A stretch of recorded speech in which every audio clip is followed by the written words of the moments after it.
নমস্কার, জয় মাতারা। আমি অ্যাস্ট্রো হিমাংশু ভাগ্যের দুয়ার থেকে আপনাদেরকে জানাই আন্তরিক শুভেচ্ছা, ভালোবাসা। আজ আমি যে প্রেডিকশনটি করতে চলেছি, জাতকেরা হলে ডান হাত থেকে দেখুন আর জাতিকারা হলে বাঁ হাত থেকে দেখুন। যদি কোনো জাতক জাতিকাদের হাতের ভাগ্যরেখাটি পুরো চন্দ্রের স্থান থেকে শনির স্থানের দিকে চলে যায় এবং চন্দ্রের স্থানে যদি দ্বিশাখা যুক্ত হয় এবং এই শনির স্থানে যদি ভাগ্যরেখার সঙ্গে ফিস সাইন থাকে এবং রবির স্থানে যদি রবি রেখার সঙ্গে এই ধরনের একটা চতুর্ভুজ চিহ্ন থাকে এবং মঙ্গলের স্থান থেকে একটি রেখা যদি বুধের ক্ষেত্রের দিকে যায় এবং মঙ্গলের স্থানে এসে যদি এই ধরনের দ্বিশাখাযুক্ত হয়, তাহলে আপনারা এই যে আমি তিনটি রেখা এখানে আমি স্ক্রিনে দেখাচ্ছি, আপনারা যে কোনো একটি বা দুটি আপনারা মিলাবেন।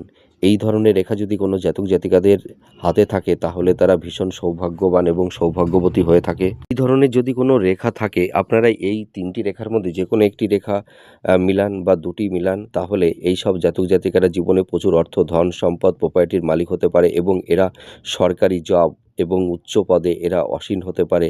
তাছাড়া দেখা যায় এরা বিজনেসের ক্ষেত্রে প্রচুর নাম, যশ, খ্যাতি এবং প্রচুর প্রপার্টি মানে অর্থ সম্পদের মালিক হতে পারে। নমস্কার, জয় মাতারা।